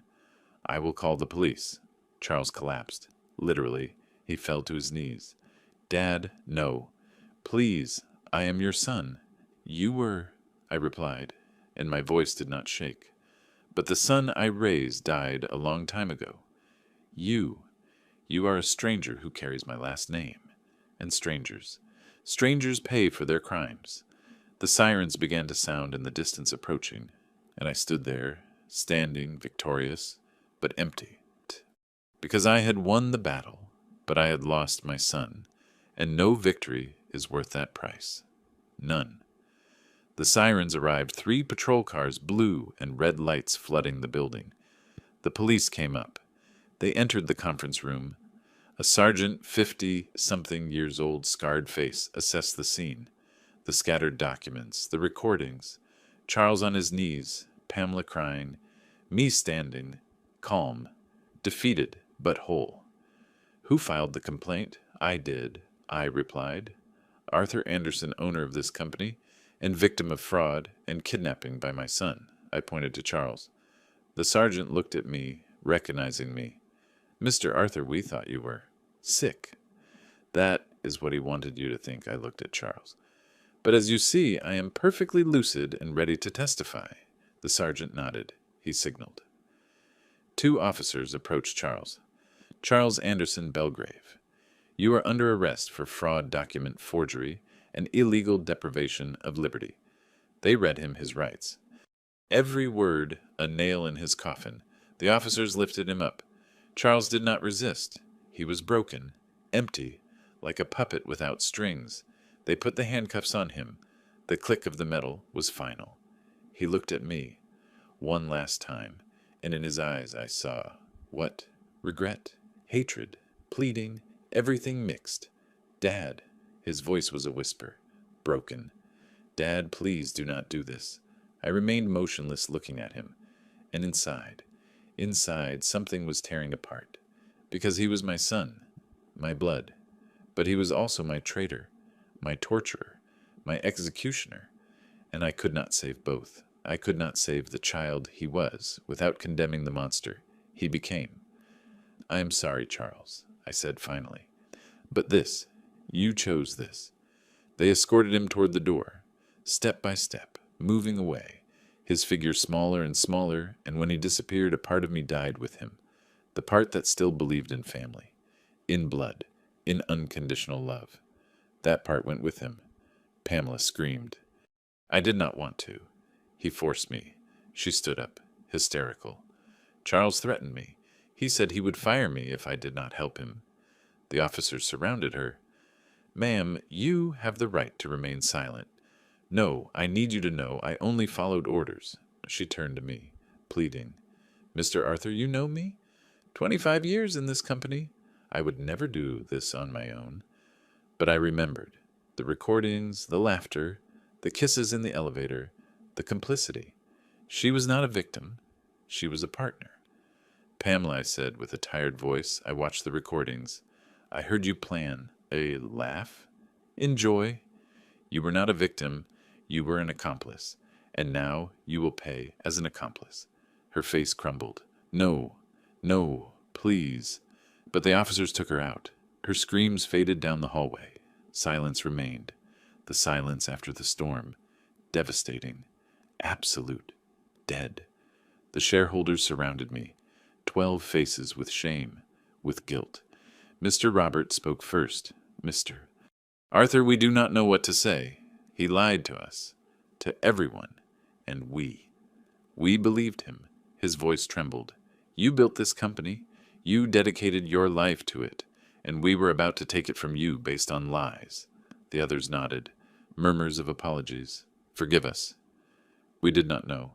We should have verified." I looked at them, one by one. Some had been with me for years. Others were new. But all had believed Charles over me. "I do not blame you," I said finally, although I did blame them. A little. Charles was convincing, methodical, And I was absent after Grace died. I left room for his lies. I breathed. But now we recover the company. Together, as it should have always been. They nodded, relieved, forgiven, although forgiveness tasted bitter in my mouth. The following days were chaos, full audit, 3 forensic accountants reviewing every transaction of the last 5 years. The numbers that emerged were devastating. Charles and Pamela had diverted more than $1.5 million. $1.5 million. In 3 years. Fake contracts, non-existent services, bribes to suppliers, double billing, triple billing, a maze of fraud so complex we needed weeks to untangle it. And every new discovery was a stab wound. Not for the money. Money is recovered. For the premeditation, for the coldness, for the time Charles dedicated to destroying what I built. While I mourned Grace, he calculated his theft. While I was a prisoner in my house, he moved millions to his accounts. The cruelty was artistic, perfect, unforgivable. I called Eleanor. She answered on the 3rd ring. Mr. Arthur, her voice incredulous. Is it you? Yes, Eleanor, it is me. Silence. Then crying, Thank God. I thought that. Charles said you were very sick, that you did not want visitors. I know, Eleanor. I know everything. I breathed. And you were right. About Charles. About everything. You tried to warn me, and I did not listen. Forgive me, she cried harder. No, Mr. Arthur. You do not have to apologize. He is your son. How were you going to know? I should have known. I should have seen. I should have trusted you. I swallowed the lump in my throat. Can you come back? The house needs you. I need you. Of course, Mr. Arthur. I will be there tomorrow. And she was, the next day, as if she had never left, and her presence, her loyalty after everything was the first real comfort I felt in months. The victory should have been sweet. I recovered my company. I unmasked the traitor. Justice was done. The newspapers spoke of me as a hero. 82-year-old businessman dismantles million-dollar fraud by his own son, Mr. Arthur Anderson. When blood is no guarantee of loyalty. The covers showed my photo. Serious, dignified, victorious. But I did not feel victorious. I felt empty, hollow, like a burnt tree that still stands but is dead inside. Because yes, I recovered the company, but I lost my son. And no business, no million, no justice is worth that. The victory was bitter, like ash in the mouth, like salt water that does not quench thirst. It only increases it. And I was thirstier than ever, thirsty for something that would never return, thirsty for family, for a son, for love that did not exist. 2 weeks after his arrest, I went to visit him at the detention center where he awaited trial. A gray building, cold, hostile. They searched me, checked, took off belt, watch, everything. They sat me in a room with metal tables, plexiglass dividers, like an aquarium for broken humans. I waited, 10 minutes, 20, and then they brought him. Charles, in an orange uniform, handcuffs, escorted by guards. He looked different, thinner, days-old beard, dark circles, but the eyes were still the same.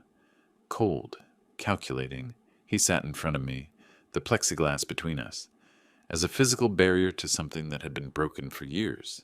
We looked at each other, father and son, strangers. Hello, Charles, Dad. His voice had no emotion, none, like a robot, like the living dead. And we started the conversation we should have had years ago, the one that maybe would have avoided all this, or not. Maybe nothing would have avoided it. Why did you come? Charles asked, without curiosity, without hope, just a mechanical question. Because I need to understand, I replied. My voice trembled. I need to know why, Charles. Why did you do it? Why was what I gave you not enough? The company was yours, eventually. Everything was yours. Why steal? Why lock me up? Why destroy everything? He looked at me for a long time, evaluating, deciding how much truth to give me. Finally, he spoke, because it was never enough. The words fell like stones. Nothing I did was enough for you. I was never enough. What does that mean? It means that all my life I lived in your shadow. The great Arthur Anderson, the one who built an empire from nothing, the hero, the tireless worker, and me, I was the son, the heir, the one who had everything served. His voice rose, pure poison. You never saw me for who I was, only for what I should be. Your continuation, your legacy, never, just Charles. His words hit me. That is not true. No, he leaned forward. How many times did you ask me what I wanted to do with my life? How many times did you tell me I could choose my own path? I remained silent, because I did not remember any. You put me in the company at 20, without asking me, assuming it was what I wanted. And you, you never said no, because you were my father, because it was expected, because... He fell silent. He breathed. Because I thought if I did everything perfect, if I handled the numbers better than anyone, if I grew the company finely, you would see me. Not as your son, as me. Tears threatened. His. Mine. But it never happened. It was always your father would have done it better. Your father did know how to sacrifice. Your father built this. Never. Charles. I'm proud of you. And there it was. The truth. Brutal, painful, real. I never told him I was proud, because I assumed he knew, that it was understood. But nothing is understood. Everything must be said. And I never said it, so you destroyed me out of resentment, I said finally. Not out of necessity, out of hatred. He looked at me, and for the first time he smiled. A smile without joy. Pure bitterness. I destroyed you because I wanted to be free of you. Free of your shadow. Free of the expectation of being someone I never was. He leaned back. And do you know what is the saddest part, Dad? That even destroying you, I was still your shadow. I was still defining myself by you. I was never free. I never will be. We remained in silence, the words floating between us like toxic smoke. And I understood. He hated me, but he also hated himself for needing me, for not being able to be him without me, for being so entangled in our dysfunctional relationship that destroying me was his only way out. And I contributed with my silence, with my expectations, with my blindness. I did not turn him into a monster, but I did not help him be a man either. I stood up. Goodbye, Charles. Is that all? He asked. Are you not going to tell me you forgive me, that you still love me? I looked at him, really looked at him. I loved you, the child you were, but that child died long ago, and the man you became. I do not know him, and I do not know if I can love him. I left without turning back, and I knew it was the last time I would see him, because some doors, when they close, never open again, and that is okay. Sometimes it has to be okay. I left that prison, and I knew there was only one house where I wanted to be, and it was not the mansion. That night, I did not return to the mansion. I took a taxi to the neighborhood, to St. Joseph, to the little house Grace and I built as a refuge. The taxi driver looked at me strangely. Here, sir. Are you sure? Surer than ever. I got out. Paid. I walked down the dirt street. My expensive shoes got covered in dust. I did not care. I passed in front of my little house. The lights were off. I continued to the house next door. Ray's house. There was a light in the kitchen, soft music, old country songs. I walked up the porch steps. I knocked on the door. Once, twice. Steps inside. The door opened. Ray appeared. White t-shirt, pajama pants, sandals. He looked at me, surprised. Mr. Eddie? I smiled. Tired, broken, but I smiled. Ray, do you have coffee? He asked no questions. He just opened the door wider. Always neighbor. Always. I sat in his kitchen, the same table where we drank coffee dozens of times. Ray prepared the coffee pot. The smell filled the space, comforting, real, human. He served me a cup. He sat in front of me and waited. Because Ray was like that. He did not invade. He did not pressure. He was just there. I took a sip. The coffee burned my tongue. It hurt. But the pain was good. It reminded me I was alive. "You look tired, friend," he said finally. "More than tired. You look defeated." I put down the cup. "Not defeated, Ray." "Liberated?" He frowned. "Liberated from what?" And there I began. To tell him everything. The complete truth. Who I really was. What my son did. How I defeated him. Every word, every detail. Without masks, without lies. Just raw and painful truth. And Ray? Ray listened, without interrupting, without judging, just listening, like good friends do. When I finished, the coffee was cold. Hours had passed. The clock on the wall marked 3 in the morning. Ray remained silent, processing, understanding. Finally he spoke. "So you are Arthur Anderson, the owner of the biggest company in the South." It was not a question. It was confirmation. I nodded. I was. Now I do not know what I am. And your son. In prison. Awaiting trial.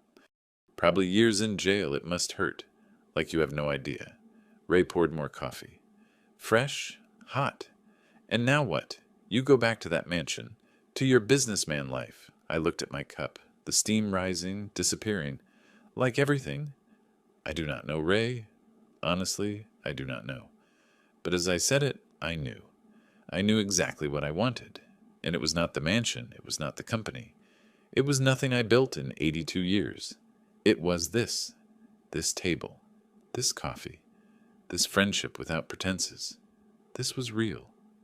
Everything else was a shadow. You know what, Ray? I put down the cup. I looked at him. I think I will stay here. He blinked. Here in the neighborhood. In the little house next door. If you accept me as a permanent neighbor. Mr. Arthur, you have a mansion, a company, a name. Why would you want to live here? Because here I am, free. Truly free. I stood up. I walked to the window. I saw the empty street, the humble houses, the simple life. I spent 50 years building things, company, mansion, fortune, legacy, and in the end, all that almost destroyed me. My own son betrayed me for those things, and I lost sight of what really matters. I turned toward him. You, Ray, treated me better in 3 weeks than my son in 3 years, without knowing who I was, without wanting anything. Just friendship, humanity, and that has no price. That is what I want in the time I have left. No more empires, just life. Ray stood up. He walked toward me. He put his hand on my shoulder, and his eyes of a man who lived, suffered, survived, looked at me with total understanding. Then welcome to the neighborhood, neighbor, forever. And we hugged. 2 old men alone, 2 survivors, 2 friends. And in that hug I found what I searched for all my life without knowing it. Acceptance, without conditions, without agenda, just pure humanity. I cried, for the first time in months. I cried for real, and Ray said nothing. He just held me, like a brother, like the family I did not have, like the son Charles never was. And I knew this was my house, this old retired mechanic, this pot coffee, this dirt street. This was home. More than any mansion, more than any company. This was real. And the real always wins in the end. The following months were transformation. I sold the mansion to a young family with children. They liked that it had history. They did not know the whole history. Better that way. With that money and with what was recovered from the fraud, I created a fund for the employees, the ones who were loyal to me, the ones Charles humiliated, the ones who deserved more than I gave them. Eleanor received her full pension plus 20 years of bonus. She cried, "Mr. Arthur, it is too much. It is never too much, Eleanor. You saved me. With your warning, with your loyalty. It is the least I can do." The others also received. Martin, the drivers, the guards, everyone, and the company. I put the company in the hands of a trusted team. I stayed as honorary president. Title without power. Perfect. Because I did not want more power. I did not want more control. I only wanted peace, and I found it. In a 2-room house in St. Joseph. One afternoon I was sitting on my porch when Mr. Robert from the board arrived, in his Mercedes, out of place in the neighborhood. He got out. He looked at me. "Mr. Arthur, are you sure about this? More than anything in my life. But you built an empire. You are a legend, and you leave it all for this." He pointed around, disparaging without meaning to. "I am not leaving it, Robert. I changed it. For something better. Better. A 2-room house is better than a mansion. Yes." I looked at him. "Because in that mansion I was alone.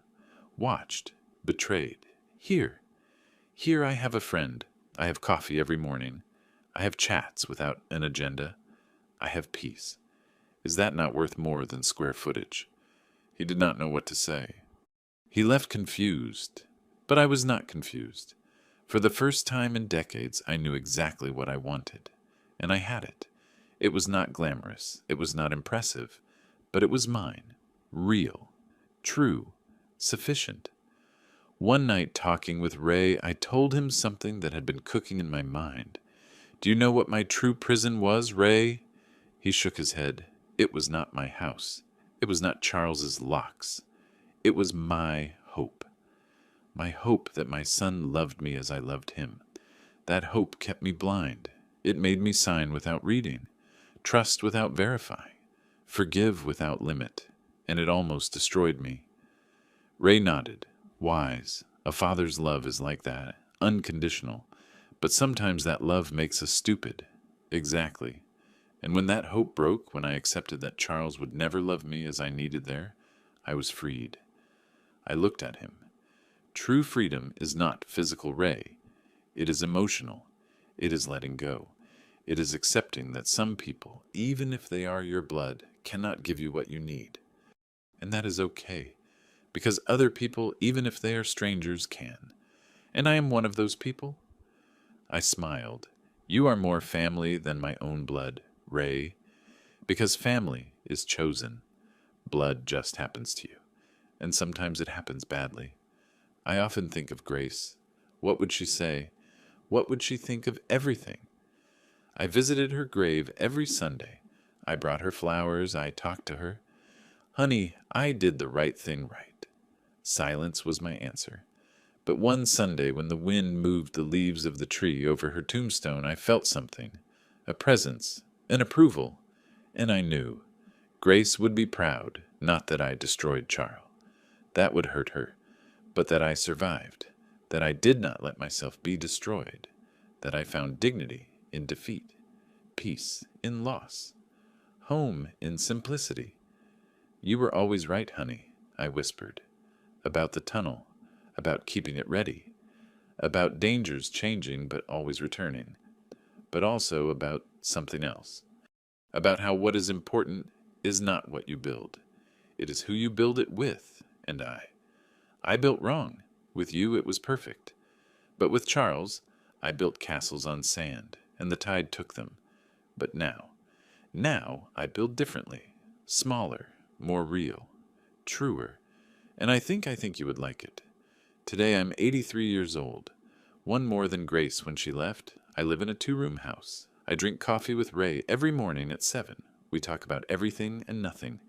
His children still do not call. Mine is in prison. But we are here, surviving together. The company runs without me. Better, some say. I do not go any more. I do not need to. The money I need is little. A modest pension I pay myself. The rest goes to those who deserve it. Sometimes they ask me, the reporters, the curious, if I visit Charles. And no, I do not. Because forgiving is not forgetting. It is not reconciling. It is letting go. It is saying you took charge of your life and your decisions, and I have mine. It is living in peace with the pain, not eliminating it, living with it. And I live in peace for the first time in decades. In peace. To you listening until the end, thank you. Thank you for giving me your time, for listening to the story of an old man who lost his son, but found his dignity. And I ask you, and you, have you been betrayed by someone who claimed to love you? By family? By blood? What did you do? How did you survive? Tell me in the comments. Because these stories, these painful truths, connect us. They remind us that we are not alone in suffering. And if this story touched your heart, leave us your like, subscribe to the channel, because here we will continue telling truths that hurt but also heal. Truths about family, betrayal, loss, and about how in the end what really matters is not the blood you are born with, but the family you choose to build. Thank you for being here. See you in the next story. And remember, it is never too late to start over. Never.